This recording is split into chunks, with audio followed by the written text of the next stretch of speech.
Hello. Hi, everyone out there. Firstly, huge apologies from our side. We've taken a little longer than we promised that we will be online. There were some technical errors from our side. So, sorry to begin with. Secondly, I want to begin with thanking Dr. Preeti who's agreed to kind of come on board and talk about so many talk about this topic right now, which is something that everyone is talking about, and which is depression. And a lot of people are also talking about it from a layman's perspective and saying, "Aisa nahi." This is also like we all know that we lost a beautiful actor called Sushant Singh Rajput to depression, and who committed suicide recently, and that has triggered a lot of questions in people's head about what is depression, what is triggering it, what can one do if someone's suffering. So, firstly, thank you, Dr. Preeti, for coming on live with us. And Thank you, Mansi. yeah, so about Dr. Preeti, for all of you people who do not know about Dr. Preeti already, is Dr. Preeti has been a consulting homeopathic physician for over 20 years and a transformational coach for over 11 years. She currently serves as one of the founding members and director at the AHA movement. Through her work, she has focused thousands of lives and has successfully conducted over 25 workshops in alternative healing practices. uh, I've done one of these workshops with her, which is an inner child healing. For me, uh, I must say that has been one of the most transformational workshops that I have ever attended. And we will, I'm sure, Yes. as the talk goes ahead, we're going to talk about that, I'm sure. And she was introduced to meditation and mindfulness at the age of 15. Oh, that's young. Her keen interest to understand the body, mind, soul connect and help people grow holistically led her towards learning and practicing other root cause therapies like past life regression, inner child healing, rebirthing, breath work, and family constellation. Uh, and Dr. Preeti also volunteers to teach meditation for children at schools through the Soul Science Foundation. So, all of this is Dr. Preeti and much more for the people who know her. For me, she's always that person I kind of go to when I am confused and Corona, I don't know how to handle things. I'm anxious, and that one call goes to Dr. Preeti, like, Dr. Preeti, help! I don't know how to handle things. And Dr. Preeti, I would like to kind of Sida jump onto the topic and get to understand from your perspective that depression is something now people are openly talking about, which was something till now everything was very hush hush about it, कि अगर family में किसी को malaria हो गया तो लोग बोलते हैं कि हाँ मेरी बेटी को मलेरिया होगा. But if someone is going through depression, every time it's like nobody is saying anything. Everyone's going to hide it from other family members, extended family. क्योंकि you are always scared that people are going to judge you. People are going to say ये तो पागल है, उसके दिमाग का कुछ problem चल रहा है, ठीक नहीं है.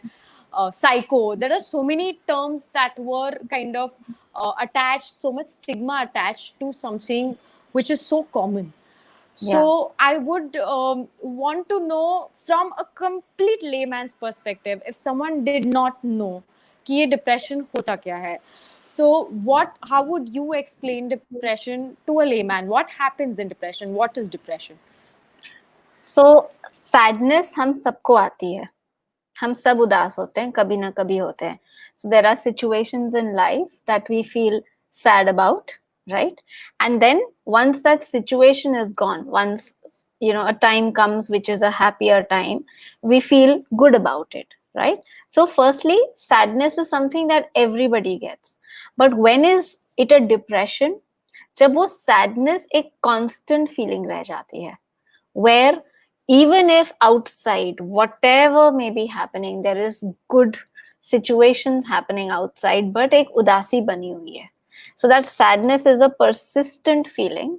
That is what then is depression, right? So we all tend to go, our different emotions are there. We tend to feel sadness, we tend to feel all those emotions which kind of we feel pulled down with.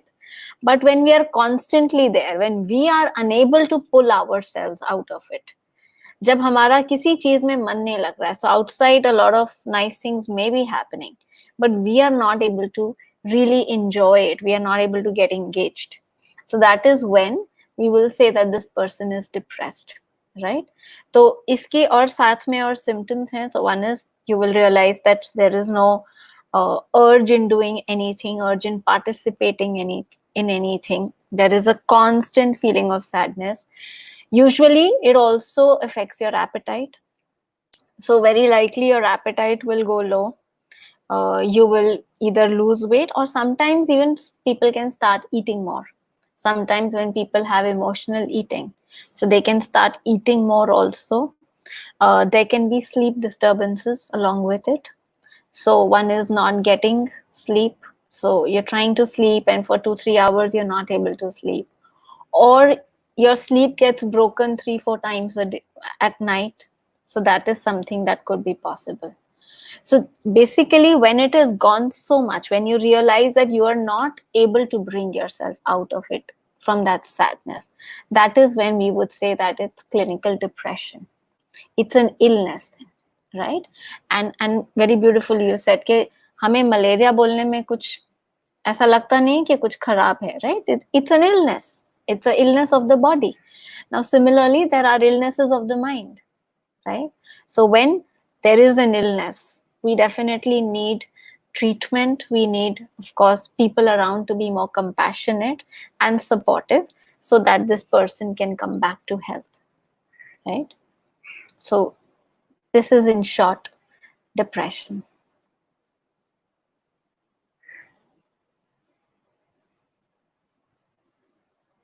You are on mute. Mansi, you're on mute.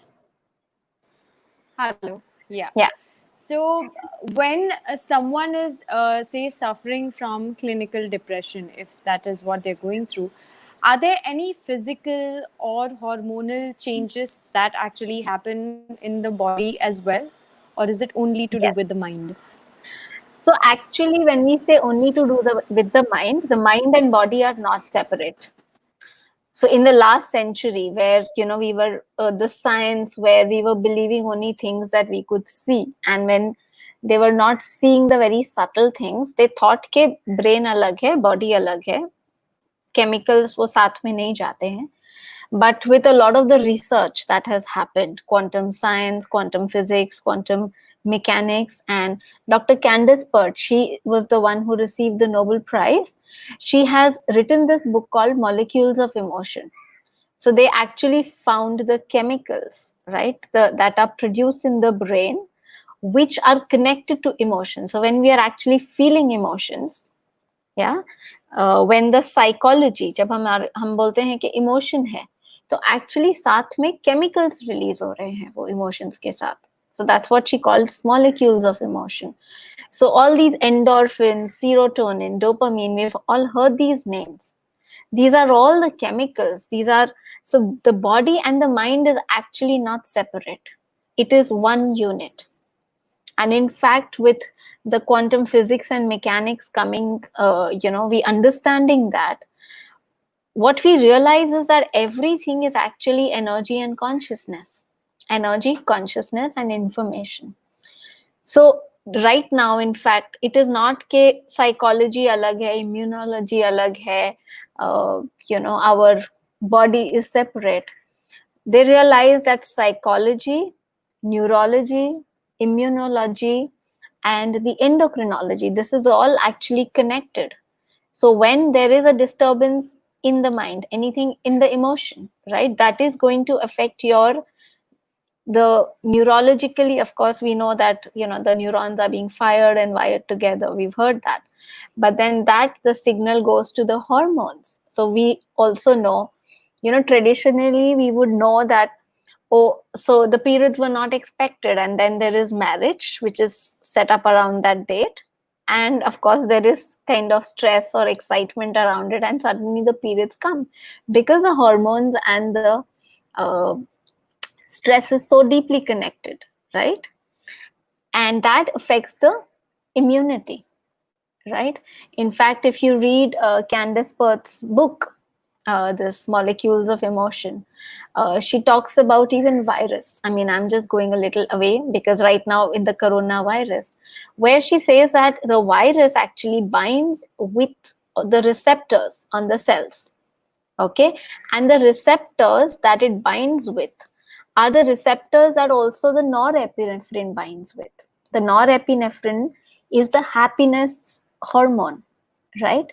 So now if you are in a happy state of mind, then the the virus actually doesn't get the receptors because the norepinephrine is already there, and hence in a happy state of mind, even if you're exposed to the virus, it's not really going to take you down. Very likely you will not come with a severe infection. So That's it's like actually, amazing. yeah, it's that connected. So we are actually that one unit. It's not separate. And yes, coming back to the specific question that you asked, it is not just when we say imagination, when we say in the mind hai, but wo in the mind is one with the body. In fact, our body is really become our unconscious mind, which is 95%, right? But when we say in the mind, to answer that, जो पहले लोगों को लगता था कि ये imagination है, ये imagination नहीं है. ये जो mental illness होती है, this is not their imagination. It is real problem for them. It is actually they are experiencing things in the body, and when it is a mental illness, they are unable at that point in time, if it is severe, they are unable to get themselves out of that at that point in time.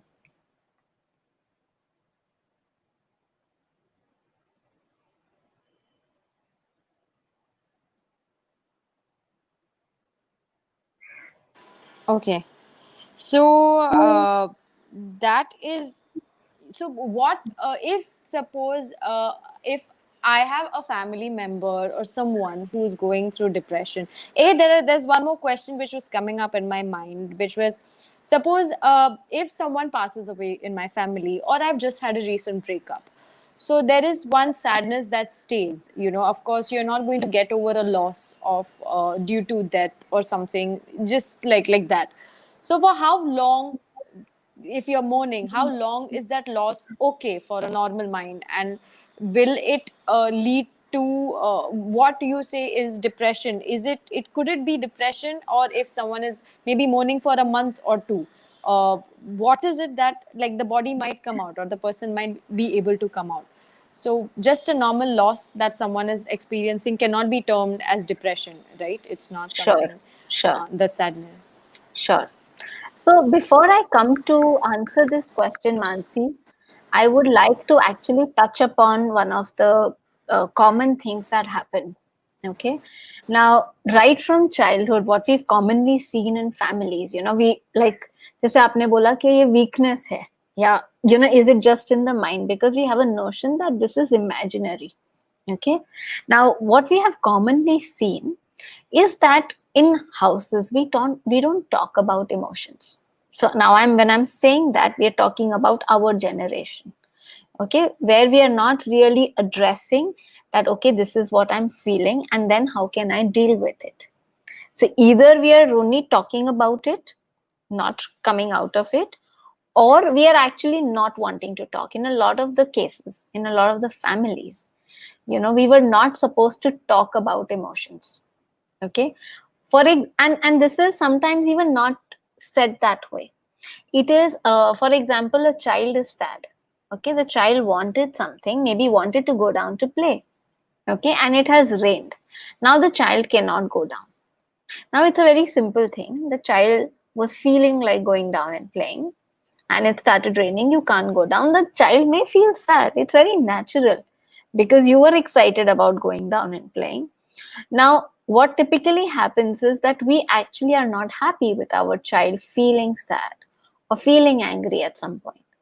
So usually, the parents would say, इसमें मुंह फुलाने वाली क्या बात है? गुस्सा होके क्यों बैठे हो? Right? Or when the child wants something else and the child doesn't get it, what do we say? कि तुम्हारे पास तो कितना है, दूसरे के पास देखो नहीं है. Right? So what we are doing is the child is already feeling something, and we're telling the child what you're feeling is wrong. You should not be feeling this. When I'm saying मुंह लटका के क्यों बैठे हो, मैं बोल रही हूँ कि तुम्हारा जो फील ये कर रहे हो ना, ये गलत है. Okay. Now I'm not saying that we have to really go into that sadness too much, but it's okay to let the child be. Every feeling is valid. Okay. Feelings are nothing but feelings or emotions are nothing but energy again. When I said everything is energy, and it is valid. So if we let the child just be with that, the child will automatically process it and come out of it. Okay, that's a simple thing. Now when we say it is not okay, the child is already feeling that it's not okay for me to be sad. Now, any time that there is sadness that comes, or any time that there is anger that comes, the child feels that there's something wrong with this. Okay. Now, all of us have been very likely brought up in this way. There are families I've heard where I've worked with so many people where, on the dining table, we can talk about all the intellectual stuff, all the stuff that we learned, but we were not supposed to talk about emotions. And obviously boys are very clearly told boys don't cry, right? It's almost like if you're talking about emotions, you're a weak person. Okay.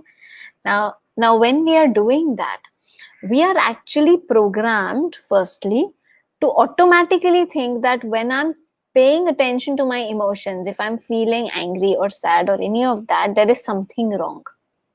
So I am automatically programmed to not pay attention to it. And before actually anybody else can tell me that it's weak if I'm going to talk about my emotion, I'm already judging myself. So today, when we are talking about, everybody is actually saying we need to talk about it. Who stops us from talking about it? Firstly, we have our inner critic, our own critic who's sitting there and saying, oh God, are you so weak that you now need to talk about this? Are you so weak that you need to go and get therapy? Right? So somewhere, this is firstly our own judgment. So firstly, it needs a lot of courage for anybody to reach a psychiatrist or a therapist or to call anybody and even say, I need help. Right? So that is a big stage. Firstly, let's acknowledge everybody has to kind of cross, because if we've been brought up this way, right? Now, this is not something that we do with physical illnesses. Right? Now we know it is good to exercise. Okay. I don't like exercising. I don't feel any shame calling a trainer saying, Baba, I know I'm supposed to do this. You would have taught me, but you come make me do. Help me. He will push me and I will do it. We don't feel any shame in that. Right? But we feel shame if I have to take help from somebody in actually learning a better way to deal with my emotions, my thoughts. Right? So somewhere, firstly, this is something that has really happened with a lot of us. Okay. Would you want to kind of repeat the question that you were kind of saying?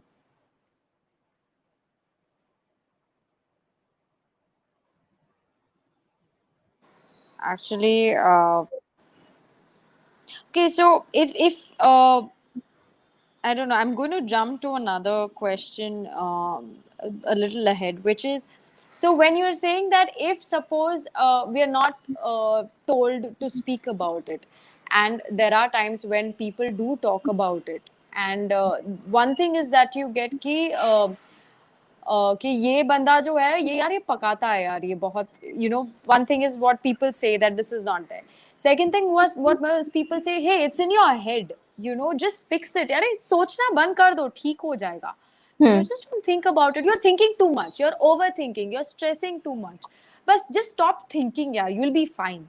So, if someone is under depression, is it possible to stop thinking? Is it possible that ek din they just decide ki, I'm going to stop every negative thought that comes in my head?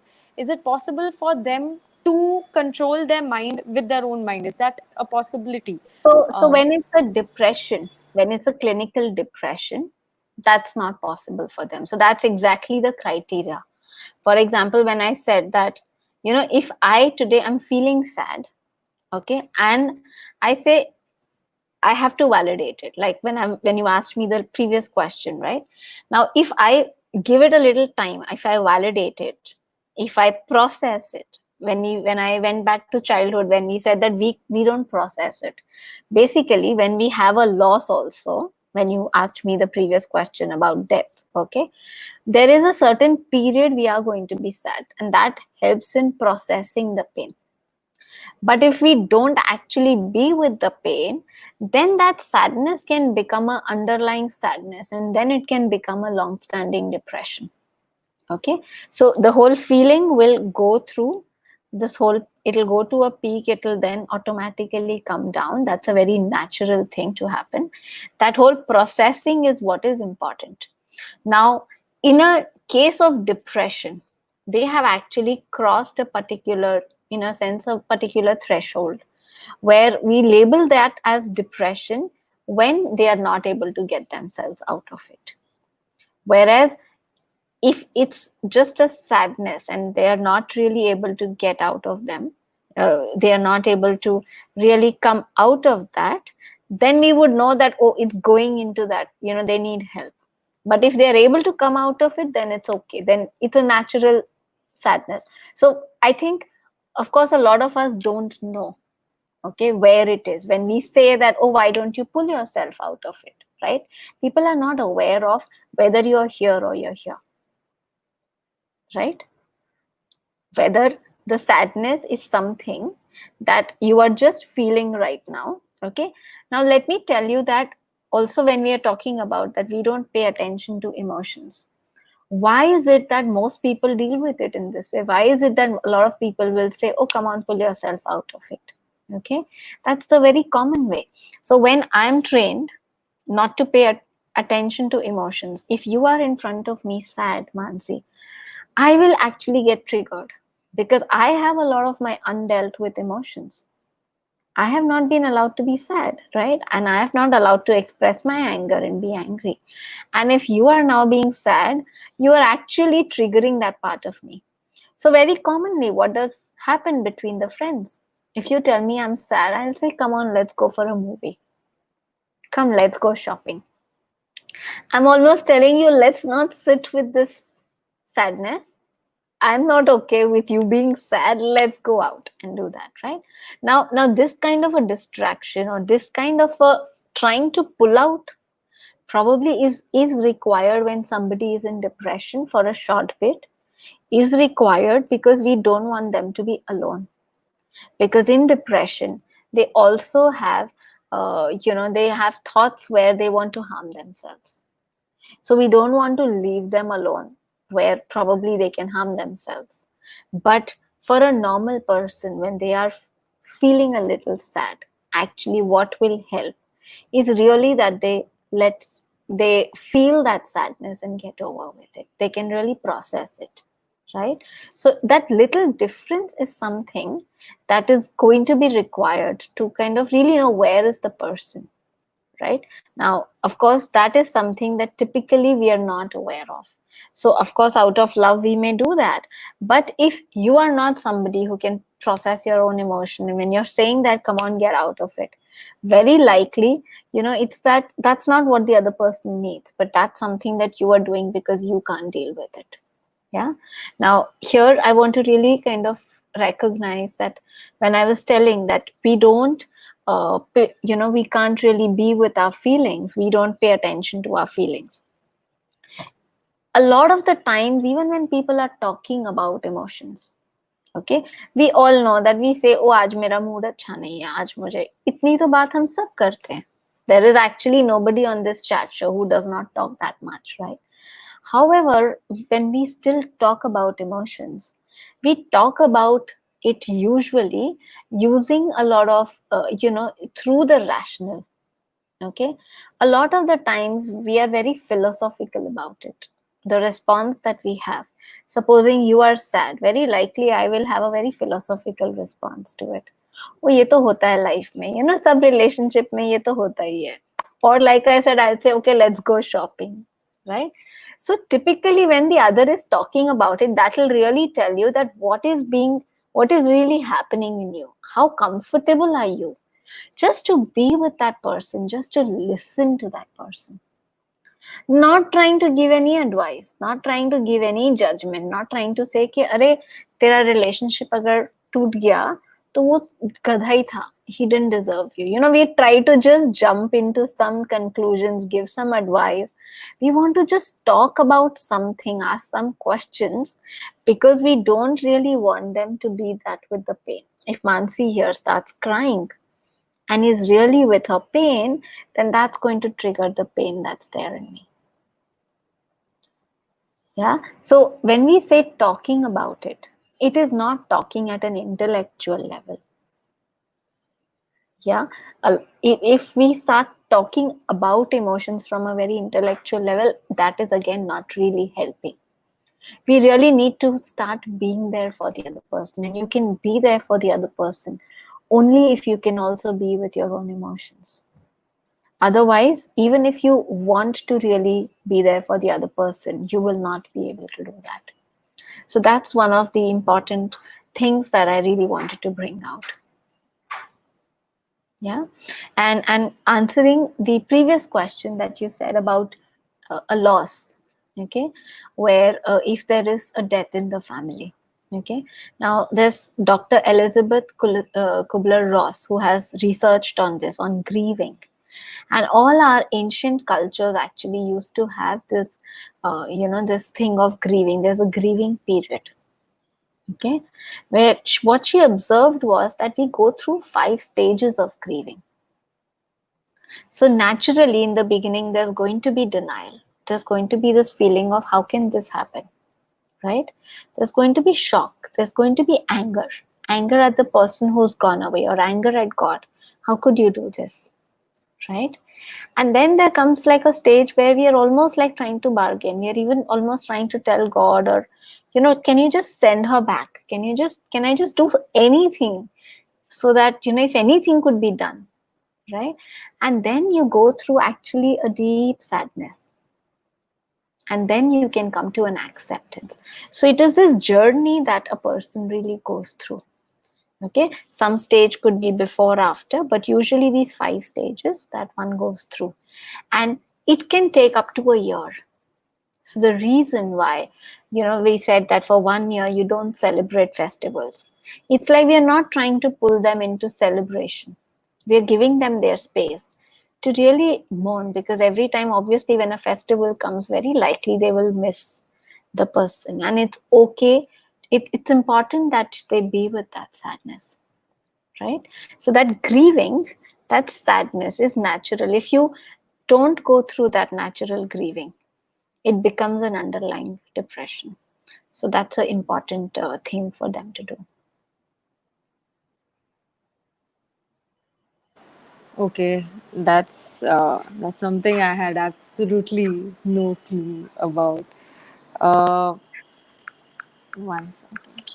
So, also, if I was with someone, maybe a family member, what are the signs that could, or and maybe my family member has been sad for a while. So two things: a, what are the signs of depression, like which, like if behavioral signs that will help me, because sometimes someone who is depressed will not be able to come out and say, hey, I'm depressed, take me to a doctor, I think I need help. So if you are an outsider, if you are a family person, a family member, or a friend, who can observe certain changes in your dear one, then how do you, a, what are the signs one should look for, and when should one actually seek out medical help, like medical help for from a mental health expert? So if you could kind of just explain something on these lines. So, like I said before, that if the sadness is a persistent sadness, so for example, when you're talking and you see they're sad, very naturally you'll ask, is something bothering you? Or, has something happened? And of course, when you provide the space, very likely they will share. right? For example, if I ask you what's, is something bothering you, very likely you'll say, oh, my job I'm not enjoying, or my husband I'm not getting along with, or whatever may be the thing, right? But if there is something that if they're not really able to pinpoint to a thing, but it's a long standing thing, and when you see that, okay, today it's a festival, so let's do something, or let's go out shopping, let's do something, but you recognize that nothing is really bringing them out of it. They are in that constant kind of a sadness. So that's like definitely one of the red alerts, right? And definitely what you will see is that their interest in life, generally in participating in life, like I said, food, you could see the sleep disturbances. If you are staying in the same family, you will definitely be able to notice this. So that is the time that they really need help, right? So whether that be medication, whether that be therapy, depending on whatever stage, so we will talk about that a little later, but definitely these are signs to be picked up, right? And also, if they are talking anything irrational, right?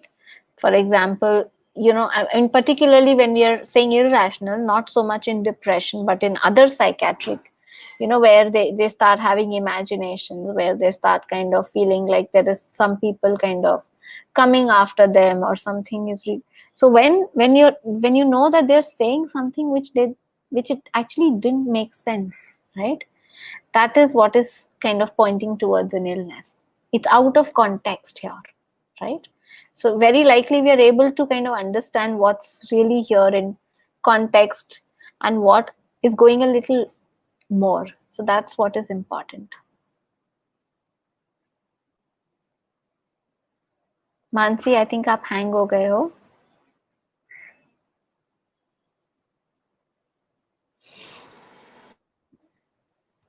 Mansi, are you there online?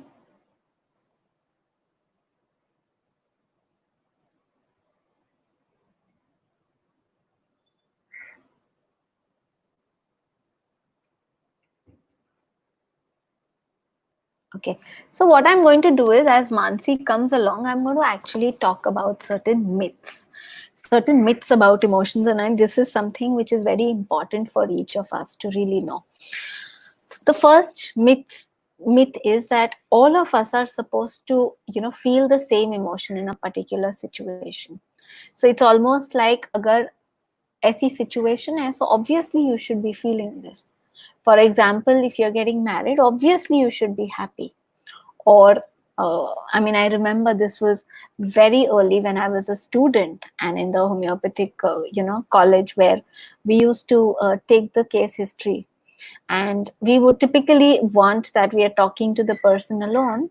And I was taking the case of this wife from this lady from UP, and the husband refused to leave.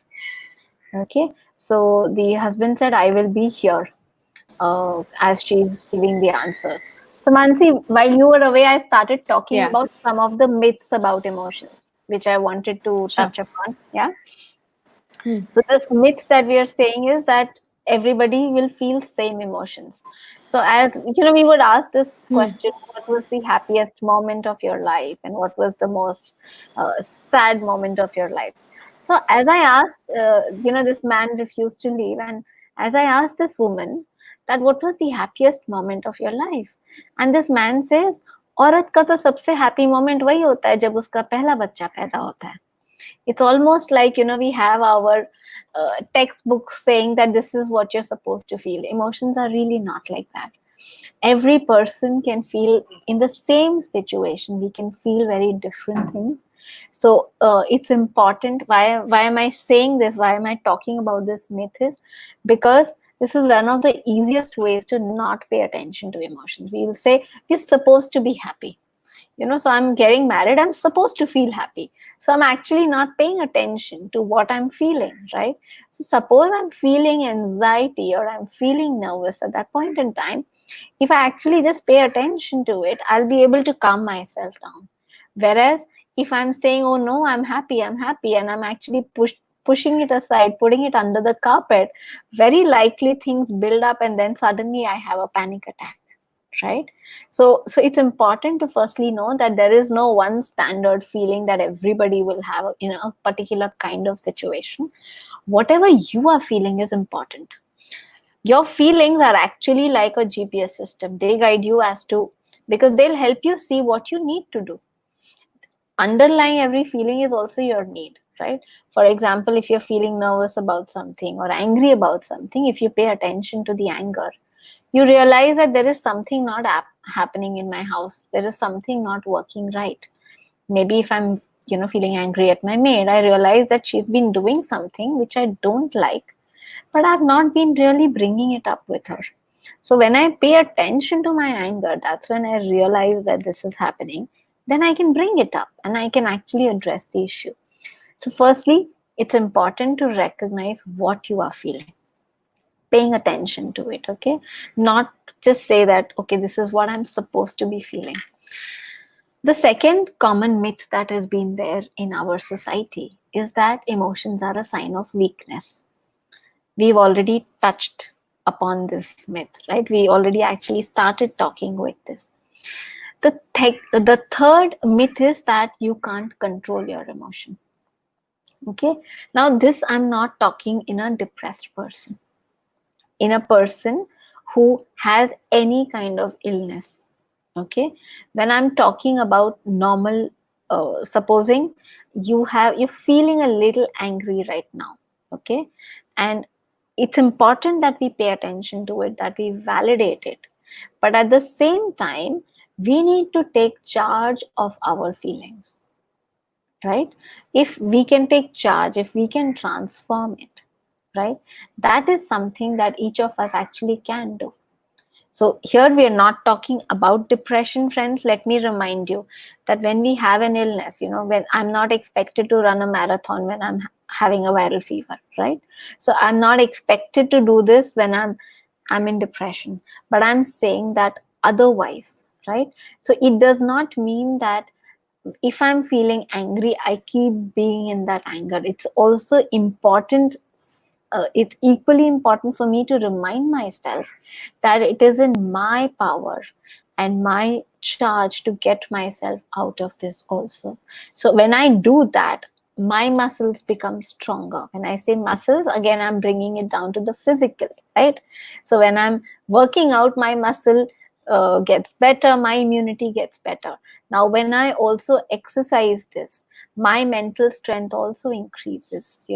I become more, I can face more challenges in a better way, and my life gets better from there, right? So it's important that we also recognize this. The fourth myth is that the negative emotions are all bad and destructive.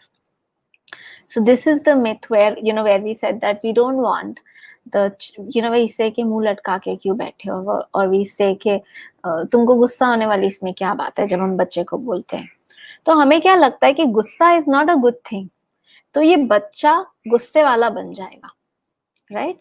Now feelings are nothing but, like I said, they are like a GPS. They are telling us that there is a need, underlying need, which is not met with. Under every feeling, every emotion is a need. If my need is being met, if I'm able to, for example, this child who wanted to go down and play, if I'm able to go down and play, I'm naturally happy. And if I'm not able to go down and play, then I'm going to be sad, right? So there's nothing wrong about it. Okay, so it's important that for a short bit we let them be angry or sad, we help them, we validate it. And when we are adults now, we also validate it for ourselves. There's nothing wrong about feeling angry. There's nothing wrong about feeling jealous. If I'm feeling jealous today about something, that jealousy is just telling me that, oh, I would also like to have that thing that the other person is having. Right? Now, if I know this, okay, now it's not about the other person. Now, Mansi has this such beautiful hair she has, right? And I say, wow, I wish I could have it. Now, can I do something about it? No. I have my hair now. I will accept it, right? It's not really about Mansi, but if I just say it's okay, I felt jealous because she has such beautiful hair. Makes her look so good, right? So I just acknowledge it and then it's over. There's nothing really wrong about it. Yes, if I let myself be into it and think more and more jealous thoughts, oh, she has this also, and then she has that also, and then why does life not work with me? Why is this always the problem with me? Now, if that cycle is going, then probably I should go and take help, right? Then maybe I should take help of a therapist. There's nothing wrong to really see how do I think more creative and positive thoughts which will help my life become better. Because if I'm going to be thinking and feeling all these thoughts and feelings, then it kind of triggers this whole reaction in me, which is not necessarily very healthy for me itself, right? Forget about whatever it's doing to the other person, right? So that is another myth that we have. And the last myth. So now, when I'm saying this is something that we see a lot of the times when people are actually talking about emotions. Okay. This last myth is where we say that it is inauthentic to try to change my emotion. Okay. So when we say emotions are energy, we said that energy cannot be destroyed, but it can be transformed. So we cannot say, don't be angry. It's important to first validate, I am angry. But then it's important to also transform it. Because when I'm not going to continue to feel angry, then I will feel differently in my body. Right? In my body, there are two types of nervous system that is connected to the emotions. We have the sympathetic, which is like the fight and flight. Now, when I'm thinking all the stressful thoughts, angry, jealous, fearful, right? It is this system which is working. And this is not going to, let my immunity be good. It's not going to help me digest the food that I'm eating, because really this is the time to fight or flight, right? So this is not the time to eat and to reproduce and to really have a good immunity. But so if I'm constantly thinking of all that, my immunity comes down. It's actually affecting me badly, right?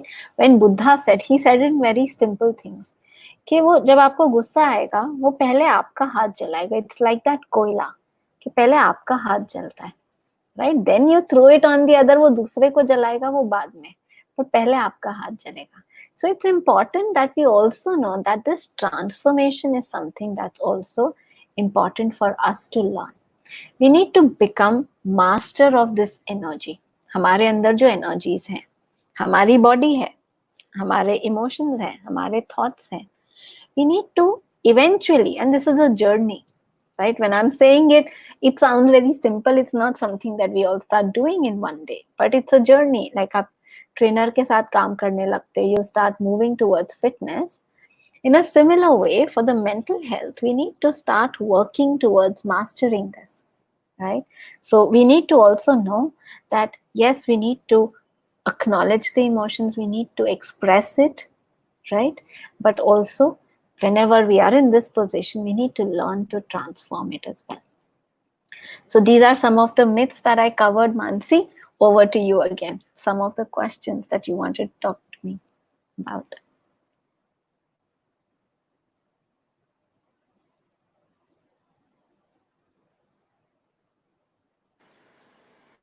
Okay.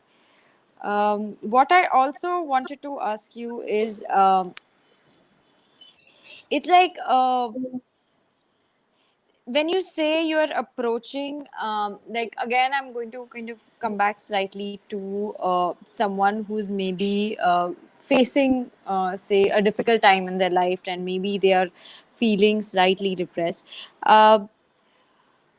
Like, at least something I think, like, when you said that it's, you need to understand how to transform your emotion. But suppose if you agar gussa aaya, you said my hair is curly, and then uske baad ye hai. So if you kind of keep getting sucked in, like, I feel it's something that's happened to me also in my personal life, when I had hit like a low point in my life, was all these negative emotions start playing on your mind. That is one thought that comes in, and then there is something else, there is something else, and there is something else, and by the end of it, the whole thing of emotion is really big. And I feel some at some point of time one needs to stop. And if it doesn't, if the negativity, all the negative emotions go to a certain point, which I think happened with which happens with people who take extreme steps like suicide, if something like that happens, is when um, I think what the brain I think can have positive, like can have a positive, if you put it into constructive ways, it can have a Mansi, you are again. I can't hear you. can you hear me? Back, yes. So Yeah, yeah. brain. So I'm saying something. Someone who reaches at a point of where they feel their life is not great and they may need to end it. I think it doesn't. I'm sure it doesn't happen overnight. I think it happens over a period of time. Is when all the negative emotions have, gone. It's become so big that they've not been able to handle it.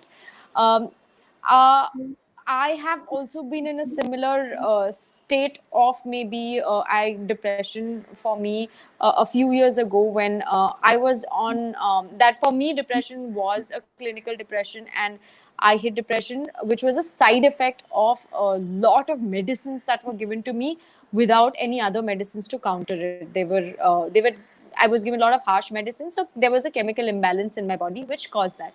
And when I reached that spot in my life, I remembered the negative thoughts had taken the better part. Like they had taken the better part of me. Like my reason was out. And I thought maybe this is in life is not going to be great again, ever. And Hmm. I'd reached a point where there was no hope. Hmm. Um, so when your brain, it's I think it's very when you have to treat your body, bukhar aa gaya, your brain is treating your body कि I take a crocin, my brain is taking care of my body. But when the brain has to treat your brain by itself, the brain is treating the mind, it gets very difficult because the brain knows how to play tricks, how to make you believe that the situation you are in is end all be all, iske beyond kuch hai nahi, there is no hope. So, a simple thing, how can someone who's feeling really stuck or suffocated or claustrophobic in their own thoughts, irritated, angry, all the emotions which have kind of come there, how can they take charge in a certain way, get out of the trap, b, how do they even rekindle hope? Okay, there is something beyond this, and this is my brain is making me believe this, but there is another reality. So Yeah. how can someone deal with something like that? Which I think if that is dealt with, then one may not think of an extreme thing like suicide. Because I Sure. think when there Sure. is when you give up and there's no hope is when I think you feel Absolutely. that the better part is to go that side. No, So if you absolutely. could kind of So I think it's good that you said that how brain can do it for the brain. The at that point in time it can't, right? So when we say that when you have a cancer, right? When you say think positive and that'll help, right? When it's an illness in the body, and help the mind helps there. Okay. Now when it's an illness with the mind, it's we need to take also the help of the body. Okay. So sometimes, like for example, Ayurveda, naturopathy, they do also simple things like massages, right? Or when we do homeopathy, where we treat the person holistically again, right? We are actually treating the whole person. So it's not just the mind cannot bring the mind out of it at that point in time. Definitely, they need help. So they need medication. Now, whether that medication is Ayurvedic, homeopathy, allopathy, each of them have their own positives, right? So I can talk about homeopathy a little bit here because I've been practicing homeopathy. Now, the way that the homeopathic case taking is done, I mean, we recognize that 95% of the mind, when we say mind, we are the body is the unconscious mind. The 95% is actually unconscious, right? That's in the body. And whenever there's an illness, when even there's a psychiatric illness, now you don't know what's happening, you exactly don't know what's bothering you. Okay. Very likely it's something that's something being triggered. It's like a chemical imbalance, right? Now, of course, there's been this debate कि वो chemical पहले आता है कि emotion पहले आता है. But I'll give you an example. Supposing a person, like let's take an example where a person went through, was kind of tortured, was kidnapped, or kind of taken, captured in a way and tortured. Okay. And you're, in this movie setting, you see वो table पे है, आपको torture कर रहे हैं, आपके नाखून में कुछ कर रहे हैं, the knife is there and they're asking you questions or they're saying certain things, so all that fear situation, and they're interrogating you, right? And now probably what this person is doing is, as so there's this light bulb up there, right? And this person is sitting with the knife there, and there's a person standing behind with a gun there. Okay.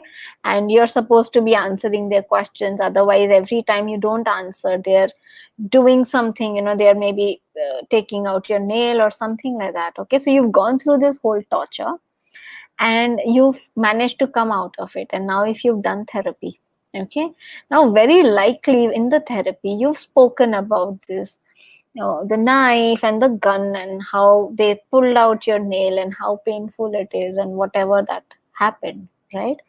Now probably in that, when they were asking you these questions, right, this person, when he was using the paper, and when he were saying something and he's writing, and then he's kind of crumpling some paper and he's throwing it, there's a dustbin on the side, right?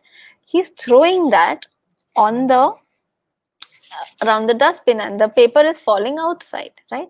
Now this whole image is there. Now our brain, it's actually recording everything, but it cannot be focusing on everything. So the conscious mind is focusing on this person who's troubling me, on this person who's standing behind with a gun, right? But what is also going is everything that's in the background. Now it can happen that my depression or my anxiety is being triggered. Okay, I don't know, I'm not aware about it. But probably every scene where there is a crumpled paper around a dustbin kind of triggers something in me. I'm not aware about it because, of course, my conscious mind is on this person, right, who's doing this to me. So, a lot of the times when people are in depression or in whatever other kind of illnesses, what we see is that the 95% where the mind wasn't even focusing, it was there somewhere in the background and it's actually inconsequential to the conscious mind, right? That paper that's being thrown there, so I have tried to talk about it, I've brought it to awareness, right? Carl Jung says that anything that's hidden in the unconscious will play, right? So I've brought it to awareness that, oh, he was threatening me like that, and that person was standing there with the gun. But now actually what's gone into my background, into my unconscious, is that paper which is being thrown like that, right, outside the dustbin which is there. So every time, probably I don't even know, but I'm just passing through my uh, my building passage, and on the side there's a dustbin with a paper outside, crumpled paper, and that sets in a panic attack. Now I don't realize why does this happen, right? So there are things that way. So when we actually look at therapy, when we do these kind of things, there are so many other factors which we don't know what could be triggering. So that chemical reaction that's happening, right, the steroid that the corticosteroids that are being released, the fear that's happening is happening because something is there in the background which is just triggering it, right? So when we do medication, and or when we do therapy, right, it's this that if we take into account also, right? Otherwise a person cannot consciously be aware about this, right?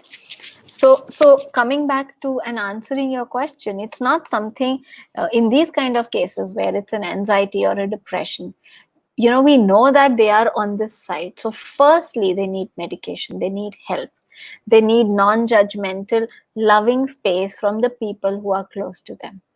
They need to understand it very clearly, it's an illness. We don't expect this person to bring them out of this by themselves. Right now they need our help, just the way if you had a physical illness, how you would need their help. Right now they need your help, right?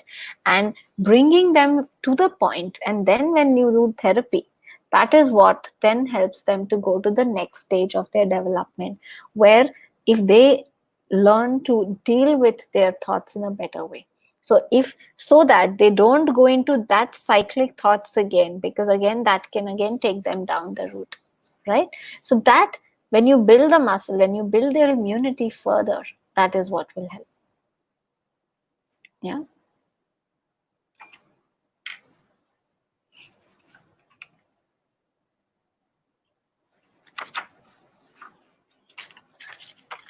So, you touched upon the topic that they need our help. So, if I was a family member of someone who's going through something like that, if I'm the caretaker of a person, what are the things that I should be following if there is someone in my family?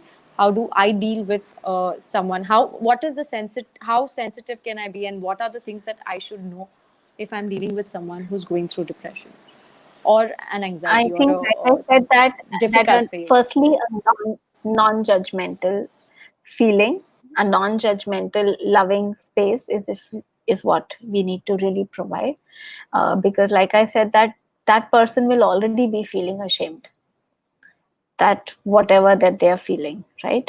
Now if they see a judgment in our eyes, right, that's going to further create a conflict.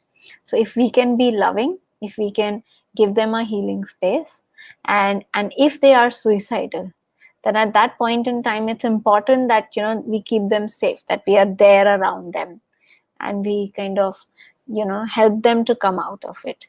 And like I said, taking physical help, taking the help of the body.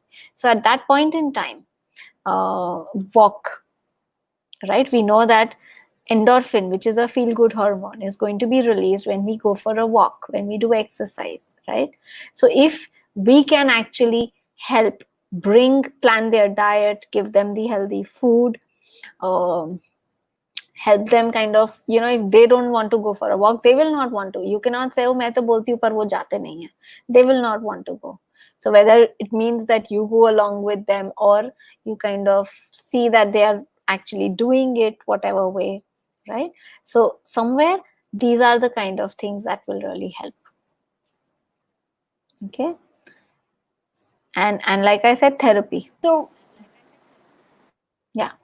also, like you said, like think of food. So, is there any food, like you said, also Ayurveda, naturopathy, is there any food or any diet you think might be able to support people for a better mental health as well? Does food So affect, this, and how can you yes, change? Dr. Candice Pert, I mean, of course, naturopaths say it, Ayurveds will say it, but Dr. Candice Pert, who is this molecules of emotion, she has actually said it, because she has said that to avoid dairy and animal food, all kinds of non-vegetarian, and she says to shift to organic based food. She said that, these animal foods, all the meat is pumped with hormones and antibiotics. Okay.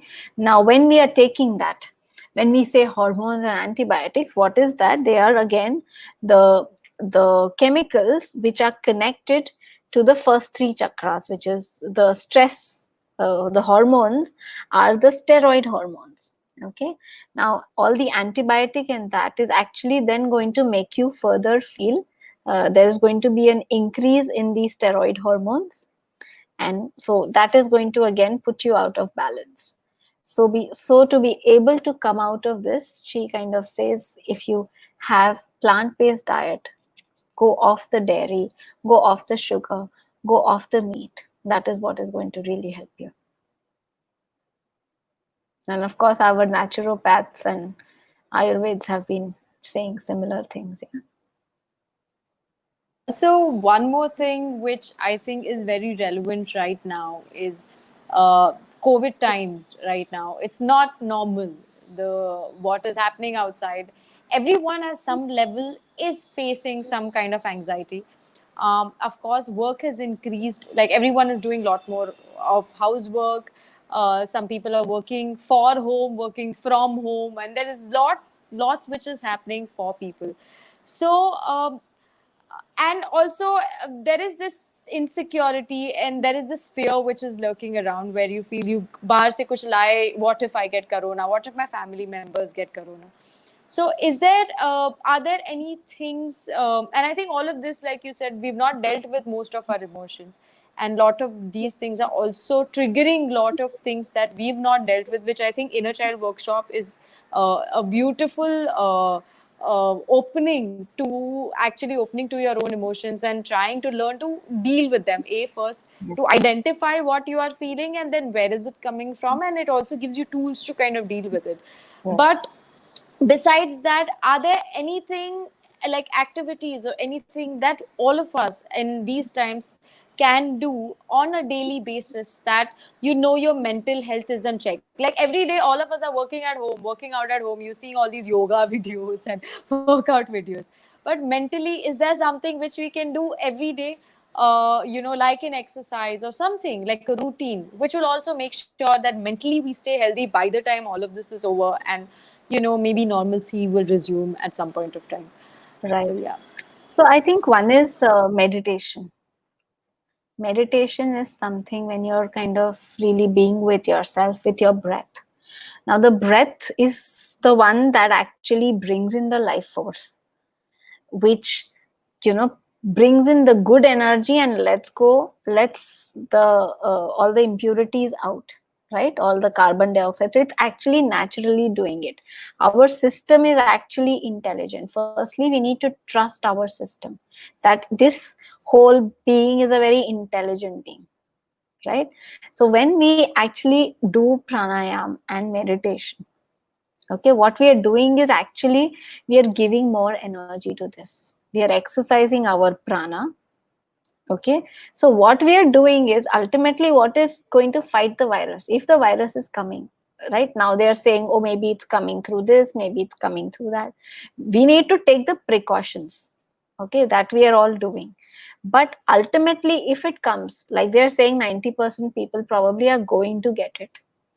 Yeah, for a lot of people, it's going away in a day or two, just like a mild fever and coming and going, right? Because the immunity is good. So, if my immunity is good, if I am breathing well, if I'm paying attention to my breath, if I'm thinking positive thoughts, now, if I'm constantly only watching the news and probably spending time only watching movies which are maybe not really helpful, all kind of scary thoughts are constantly going in my somewhere my immunity is going to be impacted, right? So if we can make sure that we start meditating, just spending time with yourself and just be with your breath, right? Simple meditation. If we can do pranayam, if we can do have a healthy diet, right? So at this point in time, all the doctors are saying to avoid the oily and spicy, to have vegetarian food, because also with the weather changing, when the weather is changing, we are also made of all the same five elements that are there outside. So when there's a weather change, our body needs to deal with that change. There are changes happening in the body, and any phase of change, it takes a little time. So it's always good to eat healthy. If you see kids, if you have kids at home, very likely their appetite drops. So, I always tell mothers that you also eat less. Don't try to make them eat more at that point in time. They are actually very intelligent beings, right? So, so it's important that we really have a healthy diet also. This is really what is going to, help the immunity. Watch the news only, that much is really going to be required. Do all the precautions, right? Don't be obsessed about the news, right? That is something, because it's not really helping. Beyond the point, we all know that of course media is going to focus on all the things that are happening wrong, whereas there were messages where they said that the mortality rate in India is so much lesser. If you see the population in Mumbai, if you just imagine the density itself in Mumbai, what I think what's happening is, I think, very beautiful till now, right? Considering the corona situation elsewhere.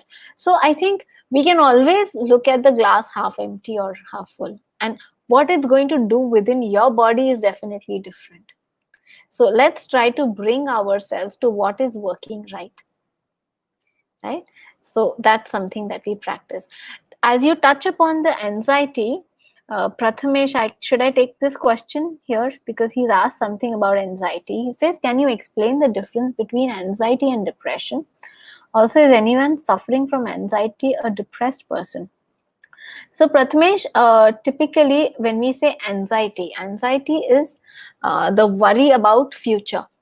That, you know, we are scared ke kya hoga, what will happen. Okay, a lot of the times when we say depressed, very likely the root is in the past. Okay, and the anxiety, the person is more kind of worrying about the future. But yes, it happens a lot of the times, you know, where it has happened sometimes where a person thought, oh, I'm suffering from anxiety, and when they actually went to a psychiatrist, what they gave them was an antidepressant. Because if we've had any bad experiences in the past, very likely we worry that, oh, this is going to be repeated in my future, and I don't want my future to be that way, right? So though you're getting anxious about it, but actually there is a big vacuum, a big chunk of stuff that you've not dealt with, right? And there is, so where probably the psychiatrist realized that it was actually depression, the anti-anxiety was not helping, and the antidepressant helped. So that is something. So it's a possibility that, you know, the person could have both. Okay, but primarily when you say anxiety, they're worrying more about the future. Okay. Yes, Mansi. I think we've covered most of the questions. Um, how long, if suppose someone is going through depression, and if they are taking, suppose, antidepressants, going for therapy, doing all the right things, how long, a, can the battle against depression be won, can it be cured? Yes. B, how long could it take, how patient do you need to be, how long can it take? So it definitely So can be one.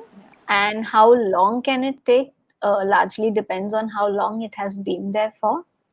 If it's something that has just started, right, very likely it will be, and if the person is younger, very likely they will come out of it sooner, right? So depends on a lot of things, but I would say if it's been more long standing and if it's an older person, right? So first step, like I said, medicine, if we are suppose looking at allopathy, right, where you start giving antidepressant, of course it starts taking effect in a couple of weeks, and then they're feeling better, but then that is not really curative usually, right? So you can go off it for some time, but then they would typically advise you also therapy, right? Where like we said, that we have a tendency to deal with our thoughts in a particular way, some undealt with stuff, right? Usually these people, so what, when we were speaking about inner child work again, Mansi, I'll come back to that. Typically what has happened is that in childhood, somewhere the way our parents pushed us for studies probably, or for something else, अगर आपको इतने marks मिलेंगे, सो आपको ये मिलेगा, अगर ये होगा तो ये होगा. So what we believed was that once I get good marks, then I will be successful, I'll have a lot of money, and that is when I'm going to be happy. So I'm not happy right now, and I don't feel loved right now, right? And a lot of the time we actually see people running in their life towards a particular ambition, because when they get successful, when they reach there, when they have that fame, that money, that position, that is what is going to make me a good person, a lovable person, right? A man thinks that that's what I'm doing because my wife is also, now maybe parents are gone, but he thinks my wife will be happy, so when he says मैं तुम्हारे लिए तो कर रहा हूँ ये सब, right? A lot of the times when we see so commonly men telling their wives, the wives are actually probably wanting their time, but he says no, मैं तुम्हारे लिए कर रहा हूँ, because he's believed right from childhood that he's supposed to do this to be lovable and to make you happy, because then he's providing for everything, right?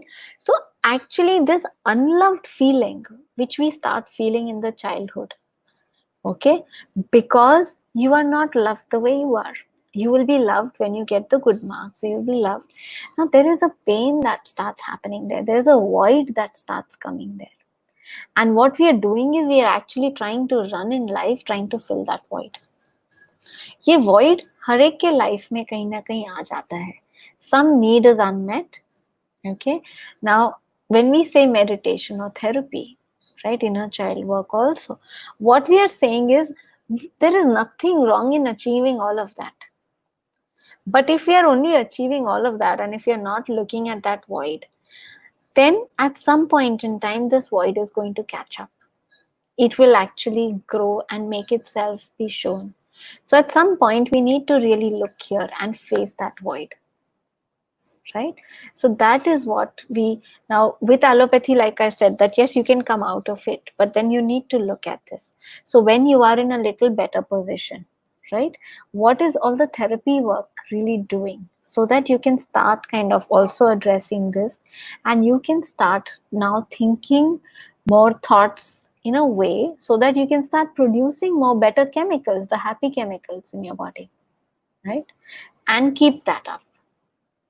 Right, so that is what all this work is about. So definitely the battle can be won. The therapy, so when I have worked with people in therapy, now the therapy that I do, I work a lot of the times with homeopathy and the therapy. Now the therapy work that I do, where they would come for sessions approximately once in 3 weeks, sometimes more often, sometimes once a month, definitely minimum goes on for a year for any person who is kind of depressed. But over this period of time, minimum for 1 year is something that I've seen minimum. Okay, and in case between, if they're doing workshops, then obviously less or more that way the sessions.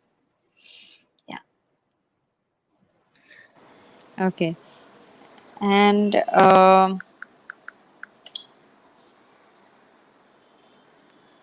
I okay. I'm just, this is specifically from an actor's perspective. And I just need to also, I think, like, because I'm an actor and I have so many actor friends around me, and it's a very strange time. Of course, there is the film industry shut shop. Then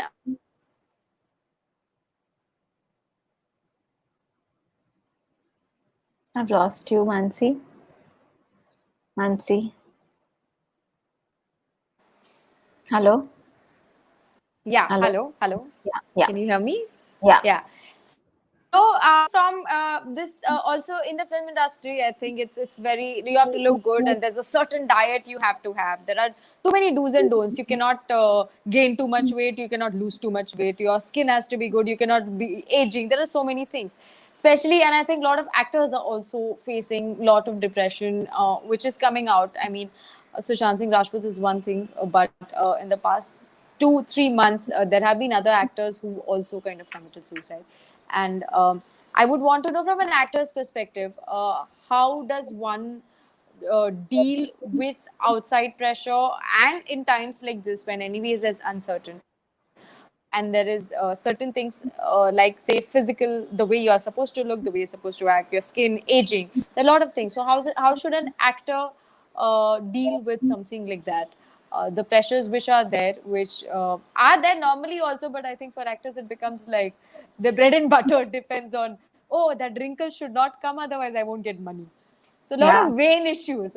yeah. We definitely have, actors have a lot of vain issues. Yes, But what to do? absolutely. We've kind of chosen this profession. So So if you could, I'll tell you the best facial that I have discovered till date.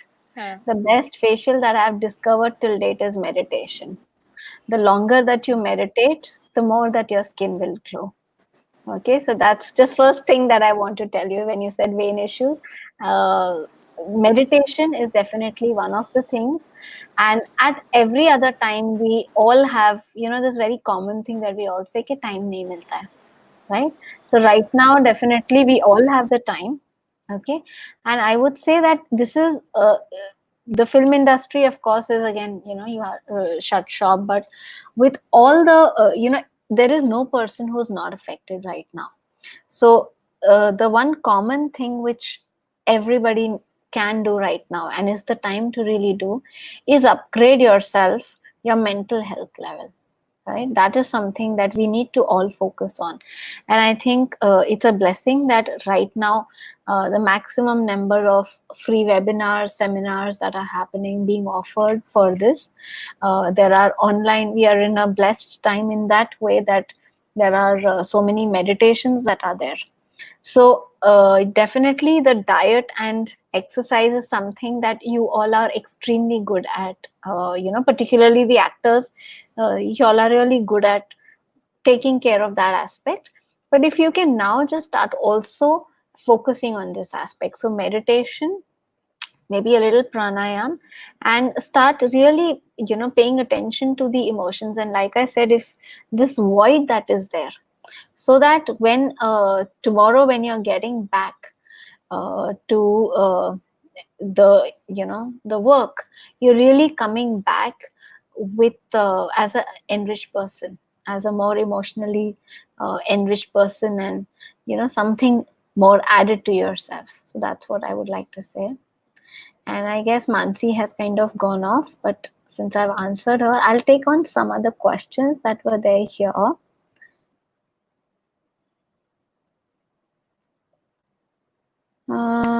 So Kajal is asking, body and mind will go hand in hand. What are the physical manifestations? So sleep disturbances that are there. Then there are appetite. As I mentioned, I think covered this in the beginning. Appetite can be low, can be high also for some people. So that those are the physical manifestations of that. Sometimes there can be general body aches as well. Anshika is asking, how should I help someone who is in pain for years but have numbed themselves so as to not face that pain? They're now under this assumption that things don't trigger them, but they are in pain. So, Anshika, ideally, if you can guide them to a therapist, because as if that's a friend, you can be there for them as a friend, and as a friend, um, it actually sometimes counteracts when you try to help somebody who is a friend. I mean, I'll give you my simple example now. I'm a therapist, but if sometimes my husband is in a situation where he's trying to just share something and I try to be a therapist to him, he'll immediately sense it and he'll say, I don't need a therapist, I need a wife, right? So what they need is not really your help in relationships. What they need is your love. So if you can just be there with love, accept them as they are. So if they don't want to face it, they don't want to face it right now. It's okay. If you can accept that, we need to remember that all of us actually have deep wisdom within us. When I said that our systems are intelligent, each of us, every single person has a very deep wisdom already there in them. So even if they are in pain right now and you can see it, and maybe they're not wanting to deal with it, it's okay. If they're coming to you as a therapist, then you be a therapist to them, then you try to help them. But if help is not what they want, please don't try to help. It actually always will go against. So that's something that I have I've learned a difficult way. Yeah. So any other questions from our beautiful people who are joining here? Okay. Mansi, sorry, you had gone off. So, are you not there? Oh, sorry. I took time to add you to the stream. Sorry. I didn't realize. It's okay. Sorry. Yeah, I yeah, was it's just all right. taking I was some other listening to your answer. questions. I was listening to your answer. Yeah. Okay. Okay. So, I think I've covered what does palpitation refer to. So palpitation, Sonia, could be a part of the anxiety, but I would say एक बार examine कराना जरूरी है. It's important to have a diagnosis. So if there are palpitations, is it a panic anxiety situation? Is it anything connected to the heart? So it's important that whenever there is any disturbance, like we don't label it as depression or anxiety. We first we take them to a doctor. Let the investigations, let whatever is happening be understood, then we can better really help them also. Yeah. Have we covered all the questions? Yes, I think so.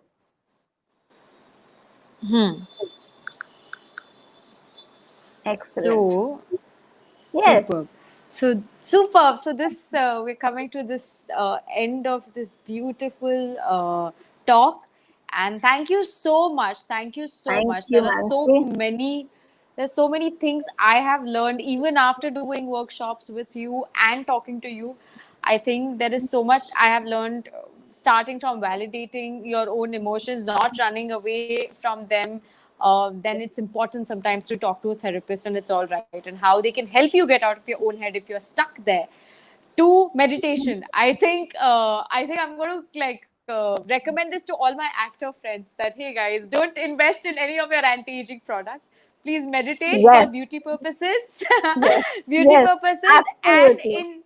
yeah, and in general, I think the times right now, that's so important to just, and I know you've told me this before also, and I do it actually. Honestly, I do your meditation every day. But that's something that I think if one has to tide through these times, it's important to meditate every day, like be disciplined about it, and that will keep us in check, and we will be, if we are physically healthy with the gym or yoga or whatever you're doing at home, mentally that is something that will be able to keep us healthy. Yes, yes. So thank you so much. Thank you so much, And Mansi, for reaching out and for saying that you would like to interview me. I think somewhere, there's been a need. Everybody's actually, we are all shocked, of course. And because obviously, when, a person like who is successful, who is, we feel like, yes, has everything, and why would he do that, right? So it kind of yeah. has shaken up Yeah, everybody. and I feel that's such a myth that if you have it, it's so weird that in the world we say if you have money and if you're successful, you're happy. I think there's such different things. You may have all the money, but you may have family also, but you may still feel lonely. So I Yeah, think it's so important to, yeah. like you said, validate what you feel, which is not wrong. Whatever you feel is all right. That's how you feel. It's just about managing them, and Yes, yeah, if you can just yes, channelize it in the right way. yes, yes, yes. So thank you Thank you so so much. much. And friends, do join us, do like us, subscribe to us. And thank you so much for joining. Thank you, Mansi. Thank you Bye so bye. much. Bye bye. Bye. Namaste. Thank you. Bye. Bye.